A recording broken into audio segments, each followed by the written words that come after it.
Well, many thanks for staying with us.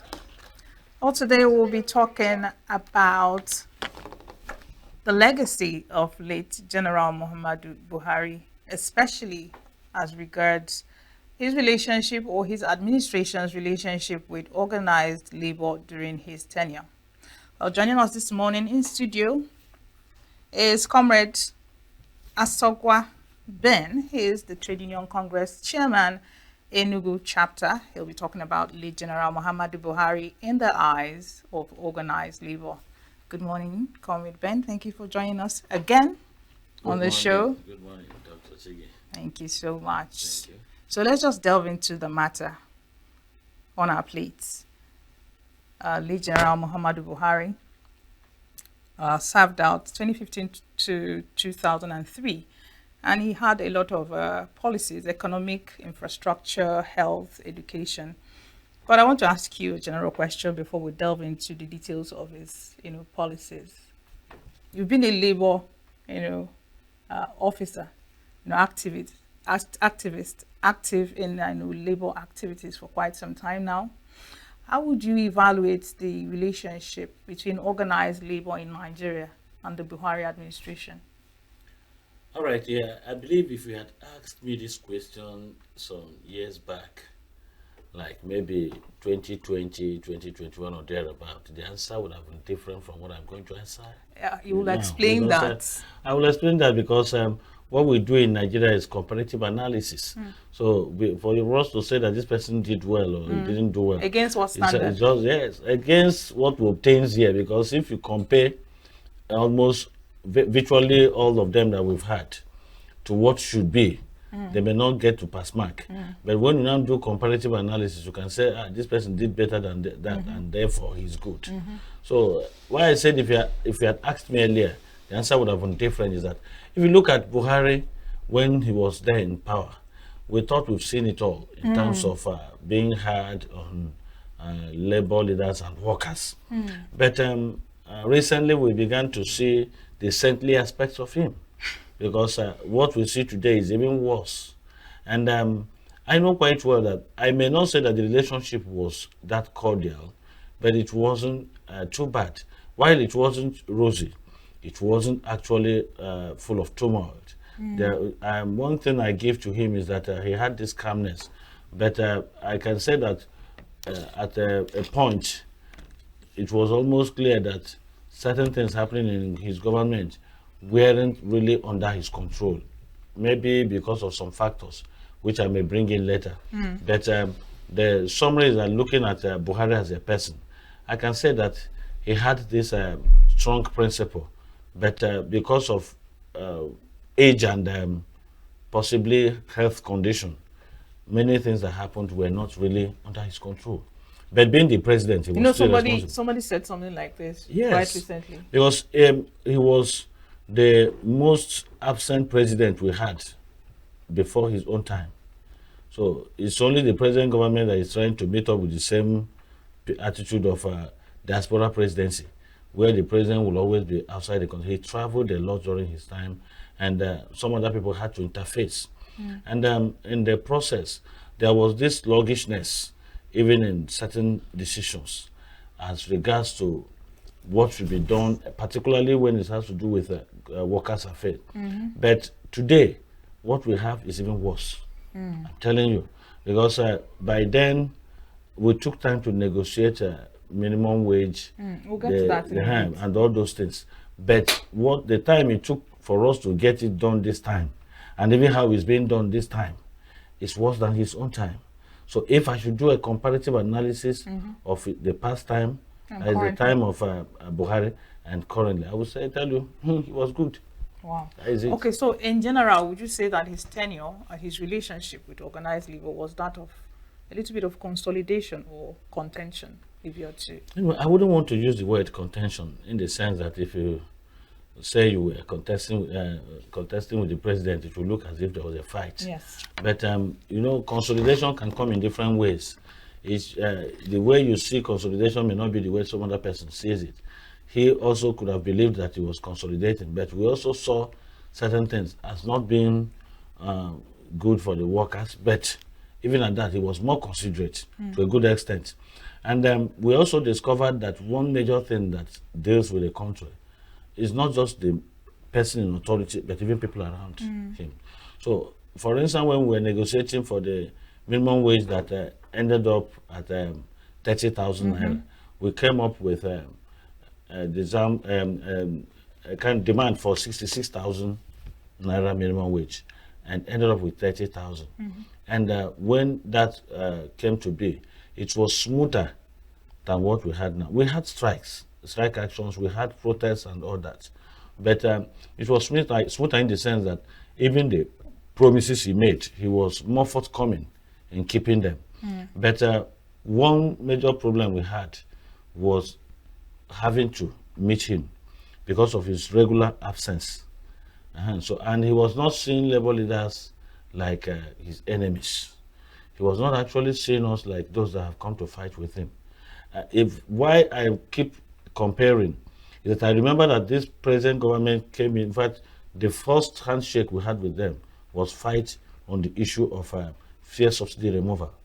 And when Buhari came, he came in with that intention to remove fuel subsidy. But when he saw the resistance, when he saw the consequences of removing fuel subsidy, he had to mellow down. He took it gradual, knowing the effect, both economically, politically, and otherwise. He didn't, even as bold as he was in his lifetime, even having military background, he also had this level of consideration that made him not to enforce fuel subsidy, complete fuel subsidy removal outrightly. Even when we knew that people around him were politically interested in him removing the subsidy and also advising him as such. He also made several attempts, but when he hit the rock, he had to slow down. That is also one aspect of leadership that shows that somebody is concerned about the people he's leading. But you saw what happened when the present government came in. As they were coming in, they were removing subsidy. They didn't give a damn on how any other person could see it or the effects on the people. And Buhari's government, a lot of things happened. We are also not, I must say it frankly, though we are not good at maybe judging the dead, but if I must state the fact, corruption was not even checked the way we expected. In fact, it was worse. That was when we heard that animals could swallow money. So all those things, because when we talk about relationship with labor, it doesn't just have to do with the amount you pay. It also has to do with what you can do with that, even that amount. Because there was serious inflation. Then governance also goes beyond salaries. So many other things. There was higher deterioration of security apparatus in Nigeria. And though when he came in, he also said he belongs to nobody and he belongs to everybody. But in his body language and actions, we didn't see that. It didn't come to bear. When you say his body language, you mean by way of appointments? Yes, the appointments and other things. The way he was taking steps and actions. It wasn't really very clear on why there was no justification for him saying he's for everybody. Because the appointments did not say that. So there were people he actually favored. And he made attempts as a human being to address many security issues that came up. But you remember there was even a time he had to go straight to the military zone where they were fighting the insurgents. But all those things did not result in reduction. We rather began to move from level to level. You see, during Jonathan's time, we were even battling this issue of suicide bombing and all that. But before we could know it, we transited to kidnapping and all these insecurity issues. And these things worsened during his time. So, and I know quite well that he actually battled a lot of things like COVID and co. But he wasn't really there. I can blame it majorly on his age and health condition. I believe that if Buhari had been the president, if he had assumed that office at younger age, maybe certain things would have happened in a different way. Thinking back on when he was there as military head of state. The war against indiscipline. Well, exactly. There was much energy, though some people then, I may not explain what happened then except history, but some people said he could do that through Diabo and some other people around him. But that is still part of leadership. Nobody expects a leader to do it To all. have it all. So if you are able to pick those who could be your good advisors or your machineries that can make things work, that still makes you a good leader. So I believe he was more forthcoming when he was military head of state than when he became a democratic president. And you also know that there is a difference between democracy and military. In the military, maybe if you have the mind that removing this cup from here will work better, you will just do it. But for democracy, you must learn all the bureaucracies that come to it.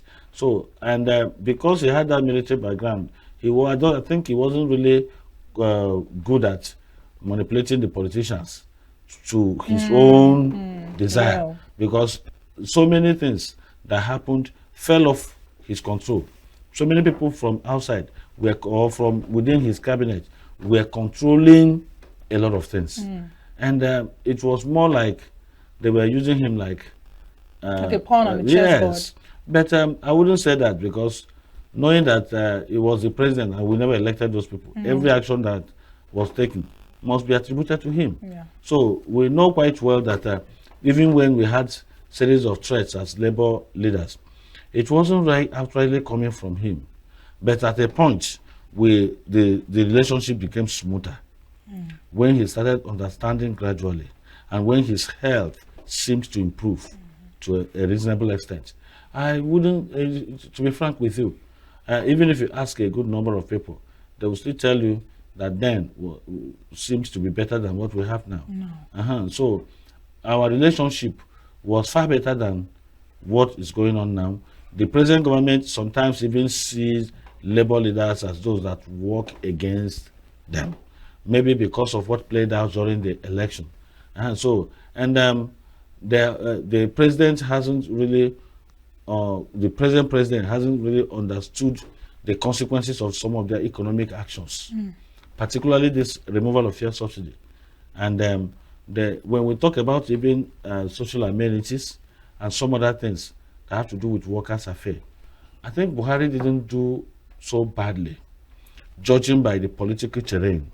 Because what I've also discovered is that leading this country is more complex than what we see from outside. It's like watching a football match just sitting on your bench. It's different from going into the field to Is it play. because of the diverse ethnic? Yes, and, there are so many factors that work in this country. In fact, I think I may not be wrong to say that it's more difficult to be the president of Nigeria than even being the president of America. Why I say this is that you'll find out that you are in a system where people do not normally judge you based on what you are, but where you are coming from, the religious group you belong to. All those factors count in Nigeria. But there's a school of thought that thinks that these contentions are manufactured by politicians. Of course, it's an instrument, and the important one for that matter. Politicians have used all these segregative bias into the minds of the people. They have used it as a psychological game, which is really benefiting them. For instance, I'm an Igbo man, and if I come out to say, hey, the Yorubas are fighting me because I'm an Igbo man, the Hausas are fighting me because I'm an Igbo man, I'm sure that the Igbos will support me. And that means you will garner support from your own people first. And with that, you can negotiate your way out of whatever trouble. And that has always worked for politicians. So when it comes to the time of politics, they will whip up sentiment that will make you think they are for you, and some other people are fighting him because of you. But at the end of the day, when they sit down on the political table, they still discuss with one mindset, telling you that they are using the strategy of divide and rule on Nigerians. So I believe that joining all these factors together, Buhari wasn't so competent at managing tribal diversities, religious segregations in Nigeria. And that was why we saw the crack widening during his own time, because the crack actually widened. The level of insecurity. In fact, most of the promises he made were not kept at all. You see, for instance, the issue of job creation, he so much hyped. But there were a lot of schemes coming from. Let me tell you, there is what we call sustainable jobs. What they create in Nigeria, they don't create sustainable jobs. You cannot just come out with a scheme that you are paying 35,000 naira to people for 6 months. After 6 months, what happens? A graduate, you tell me that the more you can do for the graduates, maybe you count Did some of organized them. labor speak up on this? Of course, we Tell us discussed, about we it. presented so many issues on this when we talked about even the casualization of so many offices. When they began to casualize some offices, we spoke against it. That was one of the issues we had. Even when they were privatizing so many sectors, when they wanted to go further with the issue of privatization of public hospitals, we refused. That's why I said that our relationship with Buhari was a little not that bad, because when we insisted or we stood against privatization of public hospitals, he yielded to a good extent. Because some people were outrightly there to buy over the properties, just like they did in the power sector. So, and if you look at it, all those things led to loss of jobs and so many things. And I can tell you for sure that when you talk about job creation, the first thing you have to consider is the sustainability of the jobs you are creating. You are not creating job by giving people some subsidy that will last for 2 months or 3 months or 6 months. That is not job creation. It would have been better. For instance, instead of paying maybe 2,000 people, maybe 30,000 or 35,000 naira for 6 months, and then leaving them out again into the job market.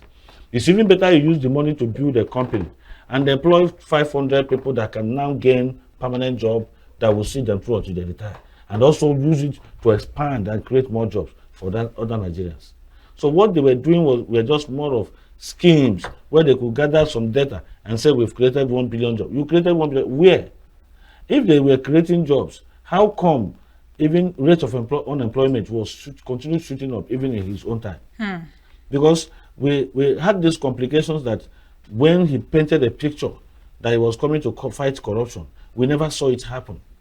In fact, the worst continues happening. Is it safe to say that there was even a spike in indicators Exactly. of That is what I'm just trying to emphasize. corruption and insecurity? It was not just a little spike, but a very, very huge one. Even the blind could see it. The level of growth in crime in terms of corruption was so enormous that even the anti-corruption agencies were almost rendered ineffective during his own time. And they were mostly used as political watchdogs that could only fight the enemies of the party. Yeah. You remember it was during his time that Oshomole made a statement that if you want your sins to be forgiven, you join a particular political party and you'll be forgiven. So there were so many schemishes that looked so childish and politically immature. You see? So, and a good number of greedy politicians had their way during his own time. So there was much gap. So why I'm saying all these things, that somebody may say, how does it concern workers? It's concerned because that is where everything starts. If you can collect, even if you are paid 1 million naira salary per month, and you can be kidnapped at any point in time, you are going nowhere. You may gather the money and somebody will just collect, in fact, and put you into indebtedness within a minute. So, but if the system is well protected all around, even the little you earn, you can still manage it. Absolutely. So I must tell you that, one, there was a spike in corruption, there was a spike in insecurity, and so many other things. Regardless of the cordial relationship Yes. Anyway, the administration enjoyed with organized labor. No, it wasn't a cordial relationship. It was just a normal relationship. Because if you say it was cordial, normal. Could you define normal? What I define as normal is you quarrel today, you get back tomorrow, you quarrel tomorrow, you get back tomorrow, or just that. But when you say it was a cordial stuff, it would look as if it was rosy all through. No, it wasn't. It wasn't. In fact, we had a lot of issues with the government then. But I give it to him that he didn't have this aggressive mindset to deal with us severely the way the present government is doing. All right, but since we are on some kind of comparative, analysis, let's talk about the administration of a former military head of state, Obasanjo. How would you compare Obasanjo's administration or relationship with organized labor with that of Buhari? There is one thing they normally say, that a woman will not know how good her husband is until she marries another man.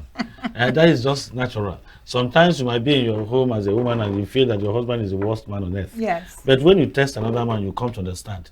So we didn't know, so many people did not know the good aspect of Obasanjo's humorous life until he left. Because during Obasanjo's time, I remember vividly that there were some occasions where labor leaders would come with frowned faces. But before you leave, he would have used one thing to put a smile on your face. He wasn't so aggressive. You remember then, people were even criticizing him, but he never took it seriously. There was a time he came out in the public and said, these Nigerians, I don't understand you now. If you eat too much, you go say, me custom. If you know seafood eat, you go say, me custom. Now, which one you want? He would always turn things to more of a joke. And he brought in a lot of innovations during his own time.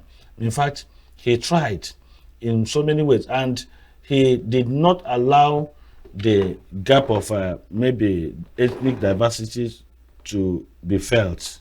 He tried as much as he could. If you remember, he brought in even some technocrats from different parts of the country and never did much of segregation. You could see federal character. Yes, exactly. In his own time, the fiscal policy was more visible. So you see a situation where if he picks from here, he will pick from there. And he was going around the country, going to different states with the same spirit. Not like I'm going to where those my enemies are, or whatever. He never had that mindset. Obasanjo was more liberal.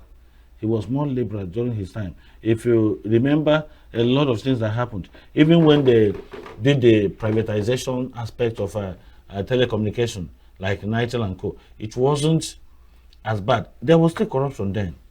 All these things were there, but he wasn't too aggressive. He wasn't. So, and I see it that as we keep maturing in our democracy, it seems that we have not really seen a situation where there is a decline in crime or a decline in corruption or growth in economic diversity and so forth. So I keep wondering, during his own time also, even the refineries were better managed. He was more forthcoming. He was more forthcoming then. The way he brought in even foreign partners was more understandable. Nigeria was more secured. It's not as if there wasn't insecurity in terms of maybe armed robbery and whatever. But what we see today is, in fact, then it was a child's joke. No, you said initially it was a little bit rough during the administration of President Buhari, and you said maybe it's because of his military background. But no, but Obasanjo was also exactly my point. The major thing there is that Buhari was already very aged and sick as well, not quite healthy, and because of it, he kept traveling out for medical days, and even while around, he wasn't really there. He could just do the little he could, yes. And it was more of his other principal officers taking actions. You remember the late chief of staff, Abakari? Yes. He was more like a second president in the country. Yes. He was dishing out authorities and whatever. But Buhari was still showing some level of principles. He didn't bring in all these sentiments that come into Nigerian system. For instance, the issue of first lady, whatever. He felt within him from his actions that, no, you didn't vote my wife, you voted me. Let it not be that we'll be running two presidencies. Or you see a situation where the son of the president will become another president, like you have a youth president. No, it didn't go that way in his own time. So, but when compared to Obasanjo or even Jonathan, we know that things kept growing from good to bad, bad to worse, worse to worst. And what we have now, we pray that it will be the peak of all this insecurity and corruption, and we think of things going down. Yes. So, but if it keeps worsening this way, I wonder what the future will be like. So we are praying that it won't be like that. But if we look at Obasanjo's time, I wouldn't say that it was so smooth, but I can tell you that with what we have today, it can now be said to be good. Okay, interesting. So finally, before we let you go, since we are looking at the late General Muhammadu Buhari's scorecard as president, one-time president, the second-time president in Nigeria, where would you score him the highest in terms of the economy, education, policies on health, infrastructure? Where would you really score him the highest, and where would you score him the lowest? In fact, this is the hardest question I've faced in my life because if I look at everything he did, there is no place to say that Buhari so much performed wonders. No, no. If we go to the security aspect, how can we say that when we know that we deteriorated? And when we talk about education, did we really get it right? I don't really depend on how much you budgeted for this or that. Those things do not add up. Those are inputs. We are talking about outcomes and outputs. Yes. So we look at what actually happened after you might have. Because you may budget money for yourself and we think you budgeted for the ministry or whatever.